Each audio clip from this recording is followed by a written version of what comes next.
स्वागत है आपका स्पूकी पॉडकास्ट में। एक बार जो सुन लेता है हमारे पॉडकास्ट, फिर वो भी इसका हिस्सा बन जाता है। आज की यह कहानी हिमालय बॉर्डर पर रात की ड्यूटी पर आधारित है। मुख्य पात्र है राजेश कुमार, 29 वर्षीय भारतीय सेना का जवान जो पोस्ट 73 पर तैनात है, और सहकर्मी सिपाही राणा है जो रहस्यमयी हालात में मारा जाता है। और भूत है रीना, एक नेपाली लड़की जो बर्फीले तूफान में मरी थी और अब आत्मा बनकर लौट आई है बदला लेने। लेकिन पॉडकास्ट शुरू होने से पहले चैनल को सब्सक्राइब करना न भूलें। So let's start the podcast. Put on headphones first for a better experience. रात के 11 बज चुके थे। हिमालय की ऊंचाइयों पर बर्फ गिरनी शुरू हो चुकी थी। हवा इतनी ठंडी थी कि सांस लेते ही फेफड़े जैसे जम जाते थे। राजेश कुमार, उम्र लगभग 29 साल, भारतीय सेना का जवान, ऊंचाई पर बने उस पोस्ट पर अकेला तैनात था। उसका चेहरा कठोर था, पर आंखों में थकान साफ झलक रही थी। ये पोस्ट थी कश्मीर बॉर्डर से करीब 30 किलोमीटर उत्तर में, जहां न कोई गांव था न कोई रोशनी, बस सफेद बर्फ, ठंडी हवा और घुप अंधेरा। उस रात बाकी जवान नीचे के बेस कैंप में थे। राजेश को ऊपर की निगरानी पोस्ट पर अकेला रहना था। Night duty. कमांडर ने कहा था, बस 4 घंटे की ड्यूटी है राजेश, कुछ नहीं होगा यहां, मौसम साफ है, सुबह तक बदल लेना। लेकिन राजेश को पता था यहां मौसम से ज्यादा खतरनाक था सन्नाटा। 11:30 रात वह अपनी कोट की कॉलर ऊपर करता है और टॉर्च से चारों ओर देखता है। हर तरफ बर्फ ही बर्फ, चमकती ठंडी पर खामोश। दूर कहीं से हवा की आवाज आई, ऊ। कभी कभी ऐसा लगता जैसे कोई फुसफुसा रहा हो। राजेश ने खुद से कहा, हवा है बस, कुछ नहीं। वह धीरे धीरे चौकी के लकड़ी के कमरे में लौटा। वहां एक स्टोव जल रहा था और टेबल पर रेडियो ट्रांसमीटर पड़ा था। वहीं पास में उसकी राइफल रखी थी, लोडेड। वह अपनी नोटबुक खोलता है, ड्यूटी लॉग लिखता है। पोस्ट 27, समय 23:45। All clear. फिर उसने खिड़की से बाहर झांका। नीचे घाटी में धुंध फैल रही थी, पर तभी उसे कुछ हलचल सी दिखी। सफेद बर्फ के बीच एक छाया सी हिलती नजर आई, मानो कोई इंसान चल रहा हो। राजेश चौकन्ना हो गया। उसने तुरंत अपनी राइफल उठाई, टॉर्च ऑन की और बाहर निकला। टॉर्च की किरण बर्फ पर पड़ी। वहां कुछ भी नहीं था, बस उसके कदमों की आवाज और ठंडी हवा की सिसकी। उसने रेडियो पर बोला, बेस, ये पोस्ट 27 है, संभावित movement detected near sector ridge. Confirm. कुछ सेकंड बाद जवाब आया, negative Rajesh, radar clear, could be a snow drift, keep eyes open. Rajesh ने कॉपी दैट कहा और रेडियो बंद कर दिया। वह फिर से बाहर देखने लगा। अब कुछ भी नहीं था, पर जब उसने मुड़कर कमरे का दरवाजा बंद किया, उसे लगा किसी ने उसके ठीक पीछे से हल्का सा हां कहा हो। वह पलटा, कुछ नहीं। 12:15 रात के राजेश अब बंक पर बैठा था, अपने दस्ताने उतार रहा था। अचानक बाहर से कुछ गिरने की आवाज आई, जैसे कोई पत्थर लुढ़का हो। वह बाहर निकला। उसकी टॉर्च की रोशनी में बर्फ झिलमिला रही थी, और वहां चौकी के ठीक सामने बर्फ पर पैरों के निशान थे, ताजे निशान, बड़े, गहरे और मानव जैसे। पर बात अजीब थी, वे निशान चौकी की तरफ आ रहे थे, लेकिन वापस नहीं जा रहे थे। राजेश का गला सूख गया। उसने धीरे से रेडियो उठाया। Base, possible intruder, repeat, footprints found, no return trail. Radio से बस स्टैटिक आवाज आई। सिग्नल चला गया था। राजेश ने गहरी सांस ली, राइफल संभाली और टॉर्च लेकर निशानों के पीछे चल पड़ा।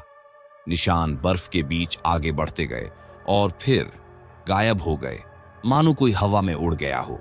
राजेश ने चारों ओर टॉर्च घुमाई, पर अब सब खाली था। वह वापस लौटने को हुआ ही था कि पीछे से कुछ हल्की आवाज आई, राजेश। वह जड़ हो गया। उसने धीरे से टॉर्च पीछे घुमाई। वहां कुछ दूरी पर बर्फ के बीच कोई खड़ा था। एक इंसान, सफेद कपड़ों में लिपटा, चेहरा ढका हुआ, बाल हवा में उड़ रहे थे। राजेश ने राइफल तान दी। रुको, कौन है वहां? कोई जवाब नहीं। बस वो आकृति धीरे धीरे उसकी तरफ बढ़ने लगी। हर कदम पर बर्फ चरमराती थी। राजेश चिल्लाया, रुको वरना फायर कर दूंगा। पर आकृति रुकने की बजाय और तेज आने लगी। उसने गोली चला दी। ढाएं, गूंज उठी घाटी में आवाज। टॉर्च की रोशनी डगमगाई। जब उसने देखा, वहां कोई नहीं था, बस बर्फ पर गोली का धुआं और खाली निशान। वो तेजी से भागा और चौकी में लौट आया। दरवाजा अंदर से बंद किया, हथेलियां कांप रही थीं। वह खुद से बुदबुदाया, मैंने देखा था, कोई था वहां। उसने घड़ी देखी, 1:05 सुबह, 1:30 सुबह। बाहर तूफान तेज हो चुका था। स्टोव की लौ अब मध्यम हो रही थी। राजेश अपनी नोटबुक पर कुछ लिखने ही वाला था कि कमरे का दरवाजा धीरे से चरचराया। क्रीक! उसका दिल जोर से धड़कने लगा। वह धीरे से खड़ा हुआ, राइफल उठाई। दरवाजा थोड़ा खुला, हवा अंदर आई और दरवाजे के नीचे से बर्फ का धुआं जैसा कुछ अंदर घुसा। वह सफेद धुंध कमरे में घूमी और फिर दीवार के पास जाकर ठहर गई और राजेश ने देखा, उस धुंध के बीच से एक चेहरा उभर रहा था। एक औरत का चेहरा, सफेद नीली आंखें, फटे होंठ और बाल गीले जैसे हों। राजेश चीखा, कौन हो तुम? लेकिन कोई जवाब नहीं। वो चेहरा बस उसे घूरता रहा। फिर धीरे धीरे मुस्कुराया और जैसे ही राजेश ने ट्रिगर दबाया, धुंध गायब। वह जमीन पर गिर गया, हांफता हुआ। स्टोव की लौ बुझ चुकी थी। कमरा ठंडा हो गया, जैसे कोई अंदर से गर्मी खींच रहा हो। 2 बजे रात राजेश ने फिर रेडियो ऑन किया। बेस, यह पोस्ट 27 है। कुछ अजीब हो रहा है यहां। लेकिन जवाब में सिर्फ वही आवाज आई, राजेश। इस बार रेडियो के अंदर से। उसने रेडियो फेंक दिया। बाहर तूफान थम चुका था। वह खिड़की की ओर बढ़ा। बर्फ अब शांत थी, पर दूर पहाड़ी पर उसे फिर वही आकृति दिखी। इस बार स्पष्ट रूप से वही औरत। वह खड़ी थी। उसका चेहरा चांद की रोशनी में साफ दिख रहा था और उसकी आंखें सीधे राजेश को देख रही थीं। राजेश ने राइफल उठाई, खिड़की से निशाना लगाया, पर इस बार गोली चलाने से पहले औरत ने हाथ उठाया। उसका इशारा था, मत करो। राजेश जड़ हो गया। वह औरत धीमे धीमे मुस्कुराई और फिर गायब हो गई। बस उसके पीछे बर्फ पर कुछ लिखा रह गया था, तुम अकेले नहीं हो। राजेश की सांस रुक सी गई। वह भागकर बाहर गया और देखा, वो शब्द सच में बर्फ पर उभरे थे। लेकिन जैसे ही उसने नीचे झुककर देखने की कोशिश की, नीचे बर्फ के अंदर से किसी ने उसका हाथ पकड़ लिया। वह चिल्लाया, आह! खींचा जा रहा था नीचे की तरफ। बर्फ खुल रही थी, मानो किसी ने नीचे से उसे खींच लिया हो। वह जोर लगाकर खुद को छुड़ाता है, पीछे गिर जाता है। बर्फ के नीचे से नीली आंखों वाला चेहरा झलकता है, फिर गायब हो जाता है। राजेश भागकर चौकी के अंदर लौटता है, दरवाजा बंद कर देता है और दीवार से टिककर बैठ जाता है। उसका शरीर कांप रहा था, आंखें फैल गई थीं। वह बुदबुदाया, ये क्या जगह है? कौन है वो? बाहर फिर वही आवाज, ड्यूटी तो पूरी करनी होगी। राजेश। उसकी राइफल जमीन पर गिर जाती है। कमरे की बत्तियां झिलमिलाने लगती हैं। रेडियो अपने आप ऑन होता है और उसमें वही आवाज गूंजती है, ठंडी और स्ट्रैंड। तू यहां अकेला नहीं है। राजेश की आंखों से आंसू निकलने लगे। वह धीरे धीरे कहता है, मैं डरता नहीं, मैं सिपाही हूं। पर उसके ठीक पीछे किसी ने धीरे से फुसफुसाया, तो चलो पोस्ट बदलते हैं। राजेश ने पलटकर देखा, वही चेहरा, बस इस बार बहुत पास था। औरत का चेहरा आधा सड़ा हुआ, आंखों से नीली रोशनी निकल रही थी। वह चिल्लाया, हट जा। कमरे की बत्तियां फटीं, रेडियो फट गया और बाहर का तूफान अचानक रुक गया। सन्नाटा। राजेश बेहोश होकर गिर पड़ा। सुबह 6 बजे AM बेस कैंप से 2 जवान ऊपर पोस्ट 27 पहुंचे। दरवाजा आधा खुला था, अंदर सब बिखरा हुआ। राजेश वहां नहीं था, बस उसकी नोटबुक पड़ी थी जिसमें आखिरी लाइन लिखी थी, 2:45, she is here, watching, waiting. और नीचे बर्फ पर उसके जूतों के निशान, जो चौकी से बाहर जाते थे पर कहीं लौट कर नहीं आते थे। सुबह 6:15 पर पोस्ट 27 की ठंडी हवा अब शांत थी। सूरज की हल्की किरणें बर्फ पर पड़ रही थीं, लेकिन उस चौकी के दरवाजे से अब भी ठंडक अंदर रिस रही थी, मानो वहां रात अब भी बाकी हो। सिपाही हरदीप सिंह और सुभाष यादव बेस कैंप से ऊपर आए थे। उनके हाथों में थर्मल जैकेट्स, रेडियो और हथियार थे। हरदीप ने दरवाजे को धक्का दिया। राजेश, ओ राजेश भाई। अंदर कोई जवाब नहीं, बस स्टोव ठंडा पड़ा था और दीवार पर बर्फ जमी थी। सुभाष झुककर नोटबुक उठाता है। आखिरी लाइन पढ़कर उसका चेहरा उतर गया। 2:45 वो यहां है, देख रही है, इंतजार कर रही है। हरदीप धीरे से बोला, ये क्या लिखा है यार, कौन है वो? सुभाष ने धीरे से सिर हिलाया।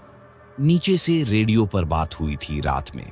कुछ तो बोला था राजेश ने, पर आवाज टूट रही थी। बीच में कुछ अजीब सी आवाजें भी आ रही थीं। हरदीप ने कमरे के कोने में पड़ा रेडियो उठाया। वो जला हुआ था और उसकी तारों पर जैसे बर्फ पिघलकर फिर जम गई हो। इसे देखकर लग रहा है बिजली की वजह से नहीं जला, किसी और चीज से हुआ है, सुभाष फुसफुसाया। कमरे के फर्श पर जूतों के निशान साफ दिख रहे थे, सीधे दरवाजे से बाहर की ओर जाते हुए, पर बर्फ पर आगे कोई निशान नहीं, बस सफेद सन्नाटा।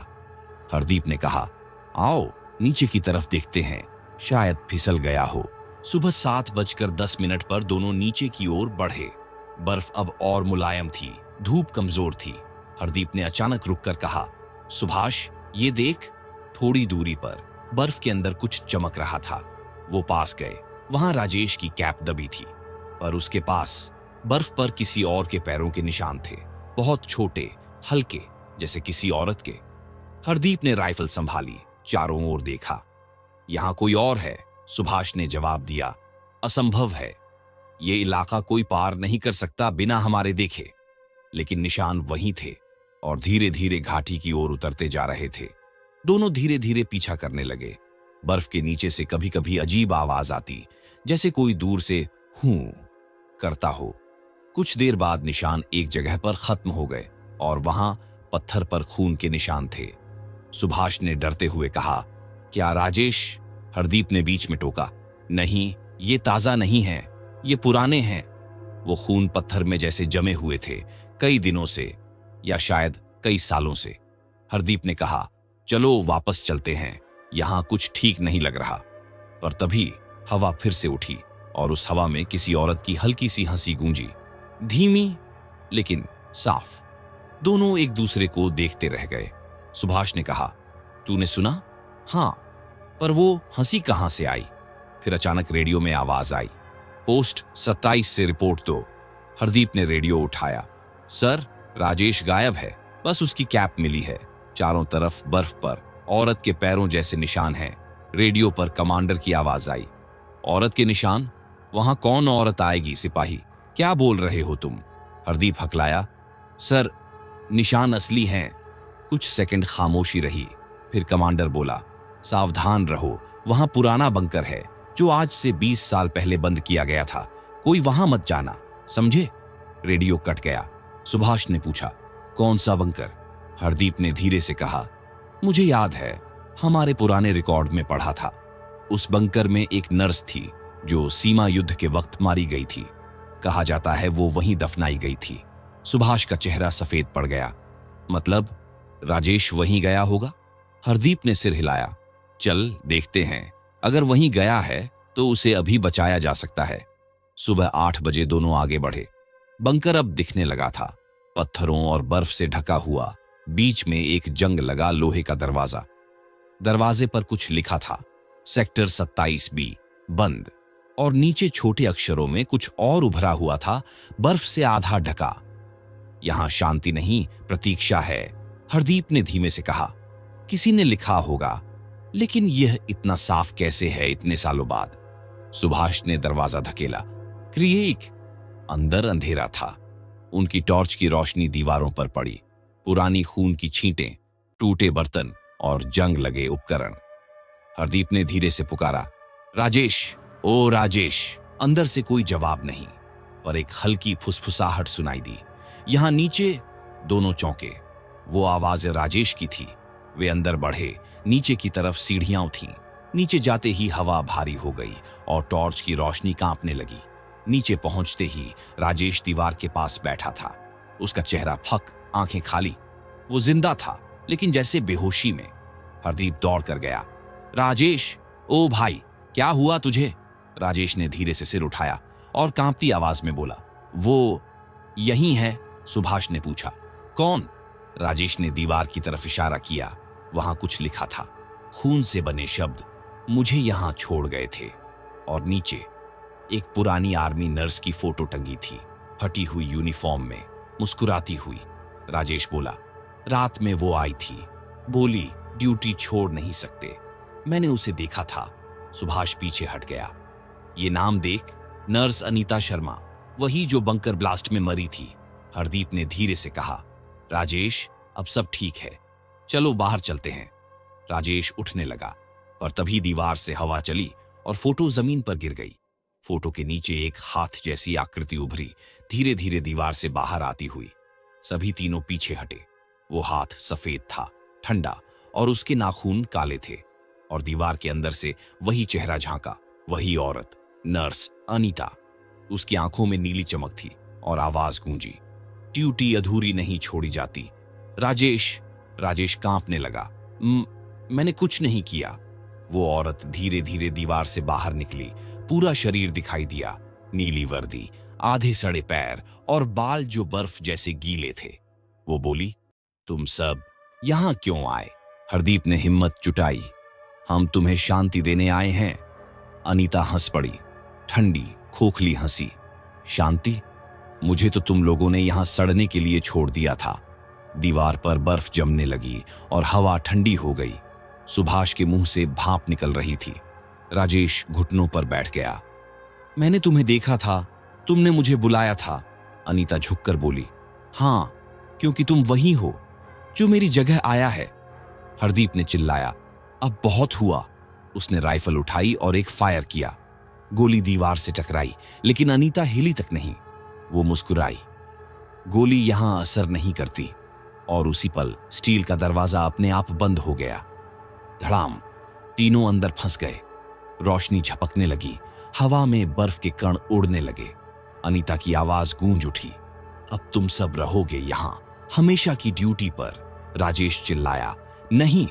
उसने दीवार की ओर भागकर टॉर्च फेंकी। टॉर्च दीवार से टकराकर गिर गई और फर्श पर घूमती रही।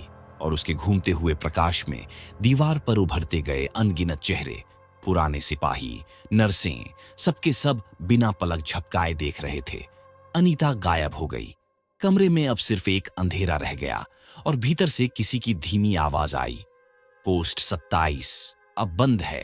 अगली सुबह बेस कैंप ने फिर से रेडियो कॉल किया, पोस्ट 27 जवाब दो।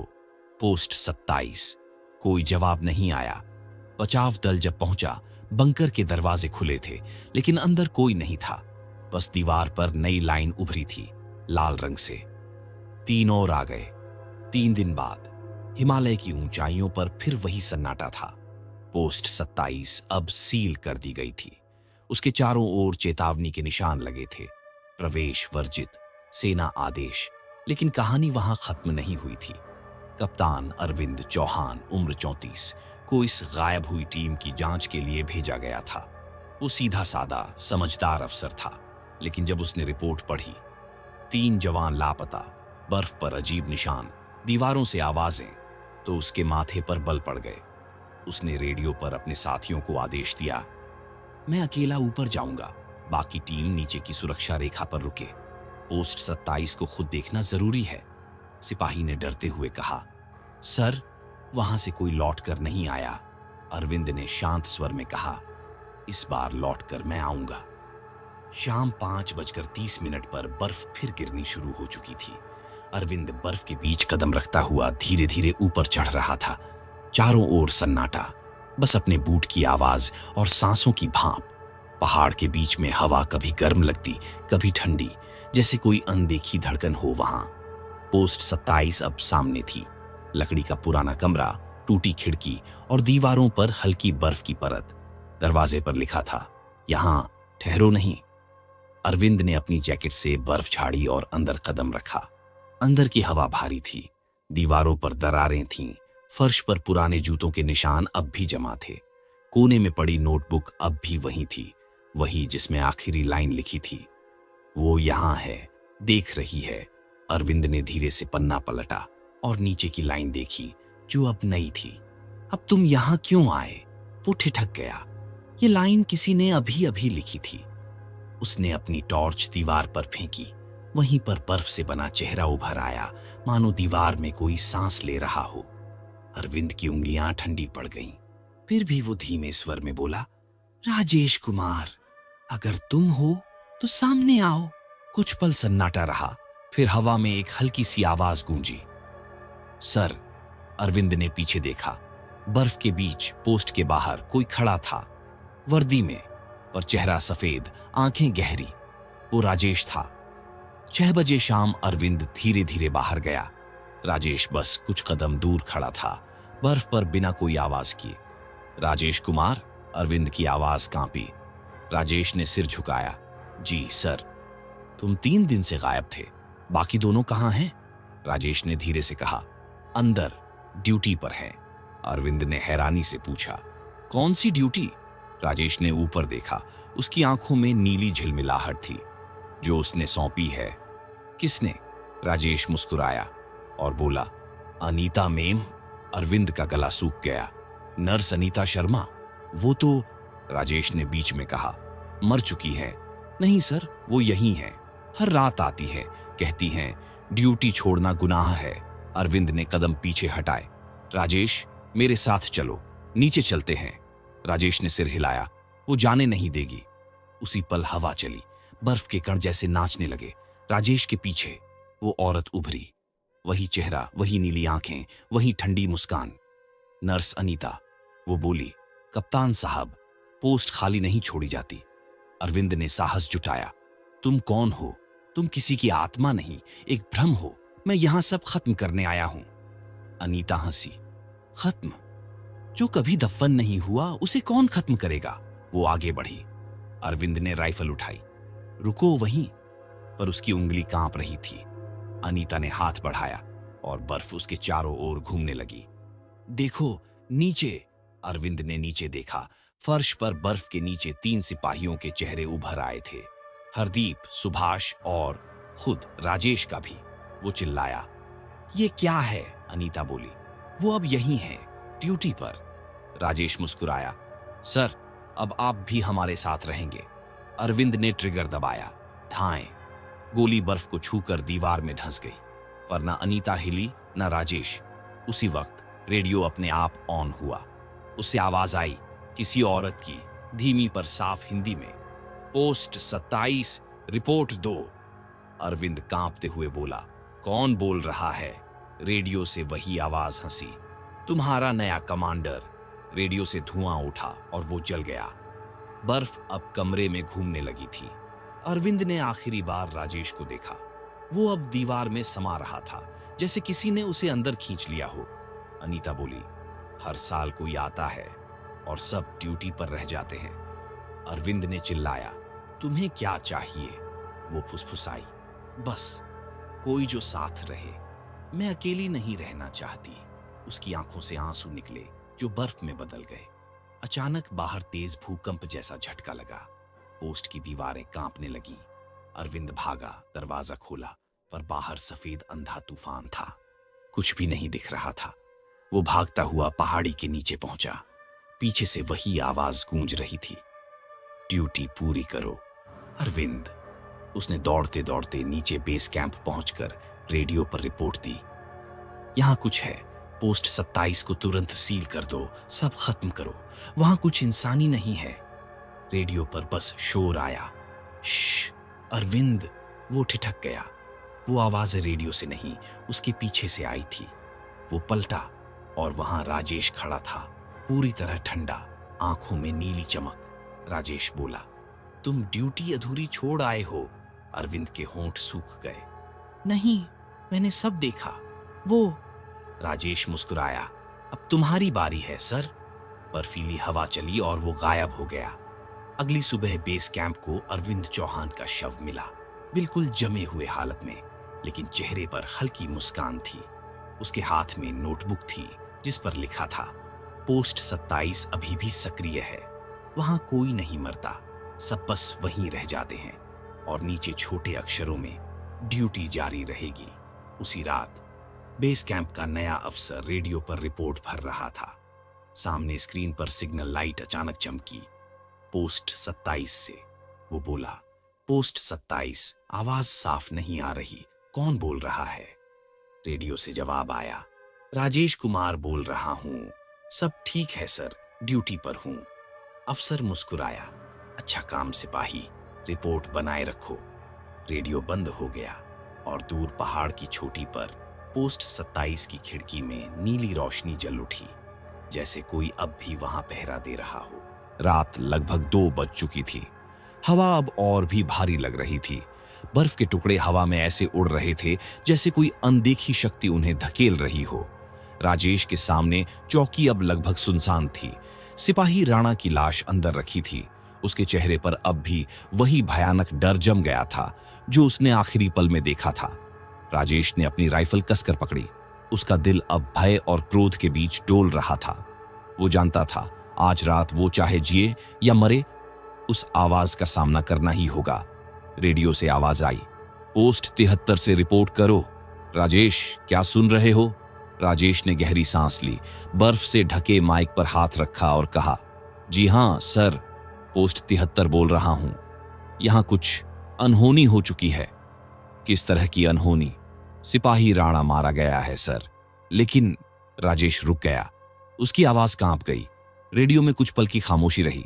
फिर वही अधिकारी बोला, लेकिन क्या? सर, वो मरा तो है, पर उसके मरने से पहले उसने मुझसे कहा था वो वापस आ गई है। कौन वो? सर, मुझे नहीं पता, लेकिन अब यहां कुछ है। कोई दिखता नहीं पर महसूस होता है। हर बार जब हवा चलती है ऐसा लगता है जैसे कोई मेरे पीछे खड़ा है। रेडियो के उस पार हलचल सुनाई दी। राजेश, तुम चौकी छोड़कर बेस की ओर लौटो, तुरंत। ये आदेश है। राजेश ने धीरे से सिर हिलाया। सर, शायद अब देर हो चुकी है। वो बाहर निकला। आसमान में बादल एक अजीब तरीके से घूम रहे थे। बर्फ की परत के नीचे कहीं दूर कोई हल्की सी रोशनी चमकी, जैसे कोई लालटेन धीरे धीरे हिल रही हो। राजेश ने दूरबीन उठाई। रोशनी किसी इंसान के हाथ में थी और वो रोशनी अब चौकी की तरफ बढ़ रही थी।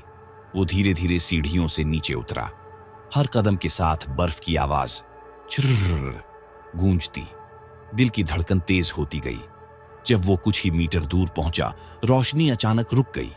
अब वहां कोई नहीं था, बस लालटेन जमीन पर रखी थी और उसके आसपास बर्फ पर किसी इंसान के नंगे पैरों के निशान बने थे, पर वो कहीं जाते नहीं थे, बस वहीं पर खत्म हो रहे थे। राजेश ने धीरे से लालटेन उठाई। जैसे ही उसने उसे छुआ, एक ठंडी हवा का झोंका उसके कान के पास से गुजरा। किसी ने फुसफुसाया, राजेश। वो पलट गया। चारों तरफ बस सफेद बर्फ थी। राजेश ने लालटेन उठाई और वापस चौकी की ओर बढ़ा, लेकिन तभी उसने देखा चौकी के दरवाजे पर किसी ने खून से लिखा था, मुझे पहचाना। राजेश के हाथ कांप उठे। उसके जहन में वो चेहरा घूम गया, रीना का। वो वही थी, वही लड़की जिसे राजेश ने 3 साल पहले देखा था, जब वो इसी पोस्ट पर पहली बार आया था। वो नेपाली गांव की थी जो बॉर्डर के पार बर्फ में दब गया था। एक दिन उसने राजेश से मदद मांगी थी, पर मौसम इतना खराब था कि राजेश उसे बचाने नहीं जा सका। वो बर्फीले तूफान में गायब हो गई थी और अब लगता था वो लौट आई थी। रेडियो पर फिर आवाज आई, राजेश, तुम्हारा सिग्नल कमजोर है, सुनाई नहीं दे रहा, लौटो, सुन रहे हो? राजेश ने जवाब नहीं दिया। वो चौकी के अंदर गया जहां राणा की लाश रखी थी, लेकिन अब लाश गायब थी। टेबल के ऊपर सिर्फ एक चिट्ठी थी जिस पर खून से लिखा था, तुम्हारा वादा अधूरा है राजेश। उसके हाथ कांपने लगे। रीना, तुम चाहती क्या हो? बाहर हवा चीखने लगी। दरवाजा अपने आप खुल गया और चौकी की दीवारों से बर्फ गिरने लगी, जैसे किसी ने बहुत जोर से हिलाया हो। राजेश ने राइफल उठाई और बाहर निकला। सामने आओ। उसकी आवाज अब डर और हिम्मत दोनों से भरी थी। पहाड़ी के किनारे पर एक परछाई खड़ी थी, वही लाल कपड़े, वही बाल बर्फ से सने हुए। उसकी आंखें आग जैसी चमक रही थीं।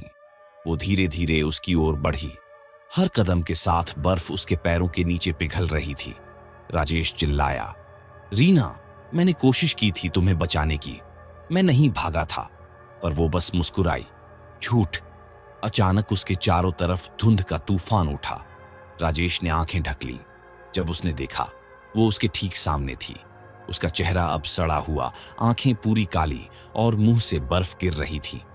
तुमने वादा किया था कि मैं अकेली नहीं मरूंगी। राजेश पीछे हटने लगा, लेकिन उसके पैर बर्फ में धंस गए। रीना आगे बढ़ी और उसके गले को छुआ। एक झटके में राजेश का पूरा शरीर बर्फ सा ठंडा पड़ गया। वो कुछ बोलना चाहता था, पर आवाज नहीं निकली। उसकी राइफल गिर गई।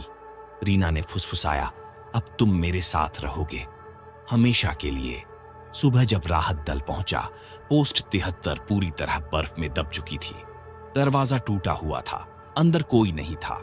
टेबल पर सिर्फ एक रेडियो पड़ा था, जिससे धीमी सी आवाज निकल रही थी। पोस्ट 73 से रिपोर्ट कर रहा हूं, सब कुछ सामान्य है, वो राजेश की आवाज थी। पर पोस्ट 73 के आसपास किसी इंसान के निशान नहीं मिले। कहते हैं, आज भी जब कोई नया सिपाही उस पोस्ट पर रात की ड्यूटी करता है, तो रात के 2 बजे रेडियो अपने आप चालू हो जाता है और किसी की आवाज आती है, रीना, रिपोर्ट ओके है, सब कुछ शांत है। फिर बाहर बर्फ के बीच कहीं दूर लाल कपड़ों में एक औरत दिखती है, जो धीरे से मुस्कुराती है और हवा में गायब हो जाती है। कहानी समाप्त। अगर आपको ये कहानी पसंद आई, तो अगली रात हम फिर मिलेंगे एक और डरावनी दास्तान के साथ। लेकिन सब्सक्राइब कर लीजिए, क्योंकि अगली कहानी शायद आपके शहर से जुड़ी हो। और हाँ, कमेंट में अपने शहर का नाम लिखना मत भूलना।